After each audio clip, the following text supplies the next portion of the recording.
Welcome back for part 4 of my discussion with Dr. David Moskowitz, principal at 8VC. I'm Dr. Daniel Haders, executive chairman at Model Medicines.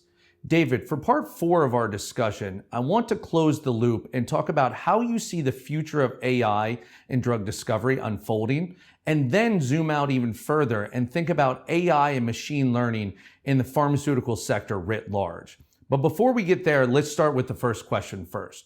Where do you see this AI drug discovery industry going? Whether it's companies like Model Medicines, Recursion, Velo, Incitro, or Helix, where does this all end up? Definitely. I think that's a great question.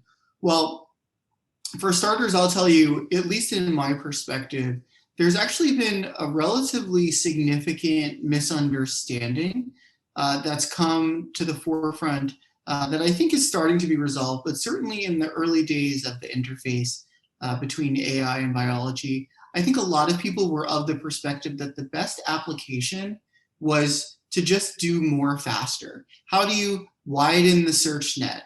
How do you increase this, the scoop of the ocean that you're boiling? And I think the challenge there is actually these search spaces are astronomical, no matter what your approach looks like. And if you're focused just on trying to do more faster, you're not necessarily going to do better. And in reality, the best application of AI in drug discovery is to move smarter. And I think what we're seeing with the second generation of companies in this sector, exactly like Model Medicines, is how do you make more intelligent decisions about what to pursue? How do you have technology enable that facet of things so that you're not necessarily aiming to do more? In fact, you might aim to do less.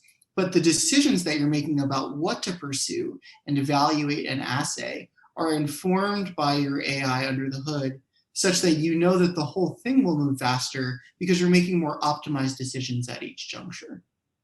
I love that you say that because you're 100% correct. At Model Medicines, we're not looking to boil the ocean with 1,000 parallel development programs that never go anywhere. Rather, we strive to be targeted, generate impact, and change patient lives. That is the only reason we exist. I spend a lot of time personally making sure that Model Medicines is always developing solutions, i.e. new therapeutics using technology, rather than creating technology that simply becomes the equivalent of another box sitting on another researcher's bench.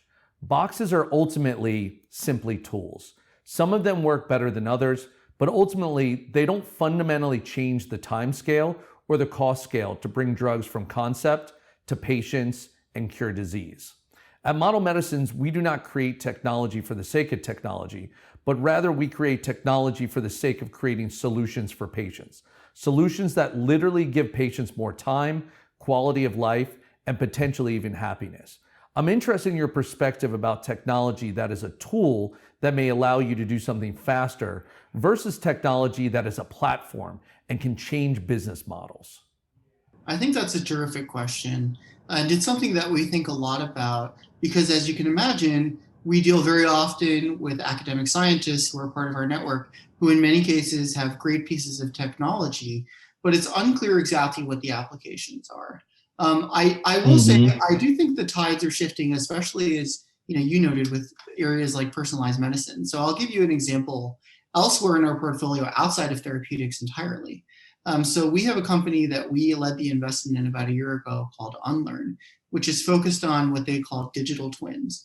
And basically the idea there is that in clinical trials, instead of putting people into placebo arms, what if you had a generative model where, starting with a certain set of biomarkers, you could predict the trajectory that a patient would be on if you put them in the placebo?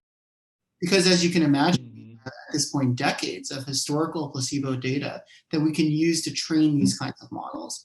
And now we can take those patients and put them in the treatment arm, but still get effectively placebo data.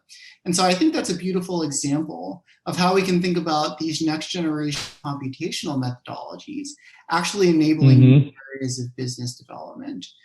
So that I think is really the element is how can you be creative in thinking about big problems to solve that might not otherwise be apparent? I love the way that you are thinking about this topic. I spend quite a bit of time thinking about where the tech path that we are on in the pharma sector takes us ultimately.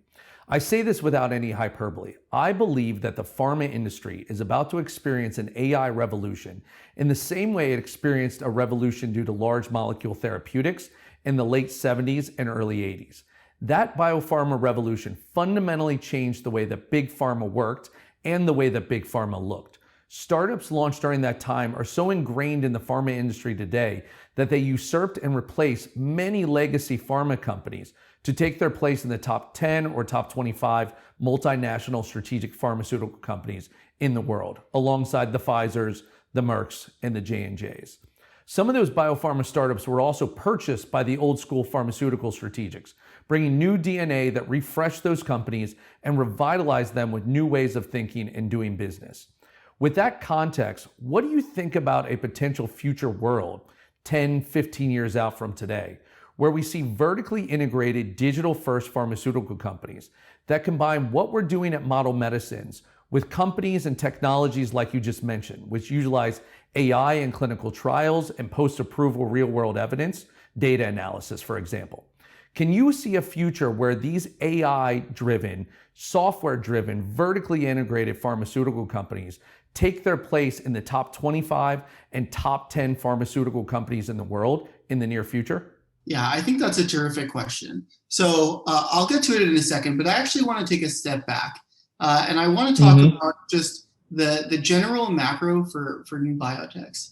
So I think basically any even casual observer could look at the sector and say, there's never been a better time to be a biotech. And for a lot of people who might be a little bit more cynical, they liken it to places like where the internet era was during the dot-com boom.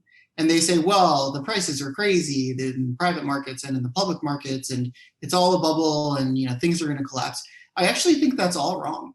I think if you look at recent public market successes, so you could say, companies like Sana, also companies like Relay, which certainly is tech first, and you look at the market values that are supported by these companies, even while they're early in development, it seems apparent to me that public markets investors are saying, finally, well, why are private market investors having all the fun? Why are they getting to capture all the value? And then by the time it reaches us, everything is mature and de-risked. We're willing to take that on too, and we'll give the prices to support that. And the reason for that, I think, is pretty simple. And that's because everyone has started to realize that actually all of this is looking like it's working. And I think the lesson over the past 5-ish years or so is that all of these next-gen approaches to therapeutics are really bearing fruit. I think that the standards of care in various different diseases are starting to be informed and empowered by next-gen modalities in ways where we are seeing that this is all real, that these innovations are impacting patient lives, and this is what the future is going to look like. So actually, I think that when you're talking about tech-first approaches like Model Medicines, actually the sky's the limit. I think that the investment community supports, and the recent historical precedent supports, that there is incredible opportunity to grow and become an established player that's worth a ton and has a ton of medicines in the market that is really driving changes to patient care and shifting paradigms all across different indication areas. David, that is a fantastic perspective that I really appreciate. We'll end our conversation there for today. Thank you so much for joining us for this 4-part discussion. Here at Model Medicines, we could not be more thankful to have investors like you personally and 8VC as a firm alongside us at Model Medicines, supporting us in our journey. We are kindred spirits in our vision for the future of care delivery and how we think about not just developing new pills, but developing solutions for patients using these modern tools of data, software, and artificial intelligence. It is a true honor to be able to work alongside investors like you and firms like 8VC writ large who share that vision. It's an honor to be a part of a portfolio that is fundamentally changing the face of healthcare. It's been a great honor, David, to speak with you over these 4 parts, and I look forward to many future conversations just like this. Thank you so much.